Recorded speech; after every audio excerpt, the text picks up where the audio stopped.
উপলক্ষে আয়োজিত অনুষ্ঠানে সম্মানিত অতিথিবৃন্দ, খেলোয়াড়বৃন্দ, এলাকাবাসী, আসসালামু আলাইকুম। আমি অত্যন্ত খুশি হয়েছি এই সময়ে এরকম একটি টুর্নামেন্ট আয়োজন করার জন্য। তাই আমি টুর্নামেন্ট কমিটিকেও ধন্যবাদ জ্ঞাপন করছি। আসলে খেলাধুলা এটা একটা সমাজের জন্য অত্যন্ত উপকারী। তোমাদের বয়সে যদি তোমরা খেলাধুলা নিয়ে ব্যস্ত থাকো তাহলে বিভিন্ন রকম অপকর্ম থেকে নিজেকে দূরে রাখা যাবে।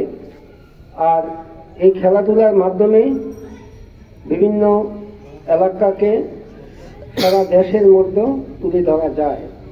কে জানে আজকে তোমরা যারা এখানে খেলছো কালকে তোমরা জাতীয় দলে খেলবে না, হয়তো তোমাদের এখান থেকে কেউ না কেউ হয়তো আগামী দিনে আমাদের জাতীয় দলের সুযোগ পেয়ে যেতে পারো। তাই আমি তোমাদেরকে বলবো এই খেলাকে কেন্দ্র করে খেলতে গিয়ে অত্যন্ত শৃঙ্খলা বজায় রাখতে হবে। রেফারি সাহেব এই মাঠের সর্বোচ্চ বিচারক, উনি যে সিদ্ধান্ত দিবেন সেটাই মেনে নিতে হবে। কোনো অবস্থাতেই কোনো বিতর্কের সৃষ্টি করা যাবে না। তাই আমি তোমাদেরকে অনুরোধ করছি যে খেলোয়াড় সুলভ আচরণ করবে প্রত্যেকেই, এবং এর মধ্যে যেন কোনো রকম দ্বিধার সৃষ্টি না হয়।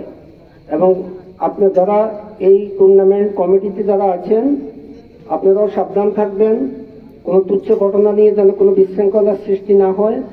আর দর্শক কিন্তু যারা আছেন আপনারাও সকল খেলোয়াড়দেরকে উৎসাহ দিবেন, কিন্তু কোনো রকম উস্কানিমূলক বক্তব্য রাখবেন না, এটাই আমার অনুরোধ। সুতরাং আমি এখানে আজকে আমার বক্তব্যকে শেষ করছি। সবাইকে ধন্যবাদ।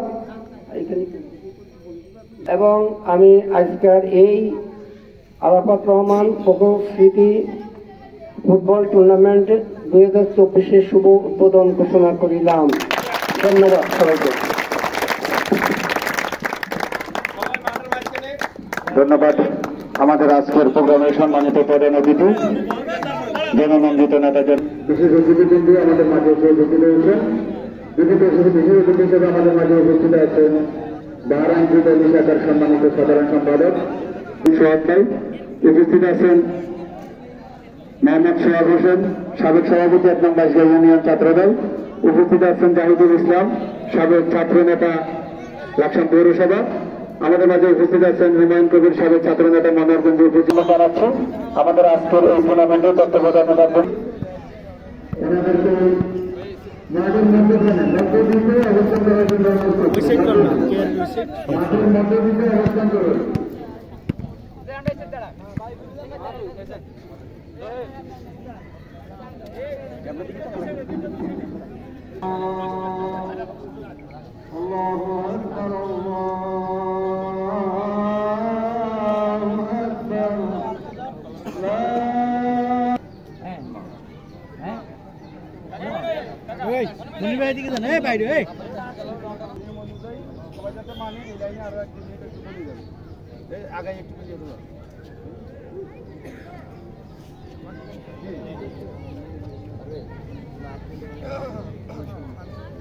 ভিডিও ভিডিও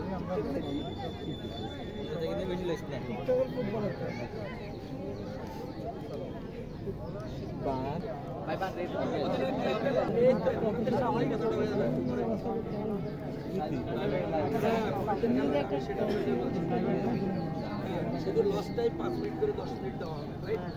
তাহলে 25-30 মিনিট করে 1 ঘন্টা খেলা হবে, ঠিক আছে? আর দিক দিয়ে কারো সমস্যা আছে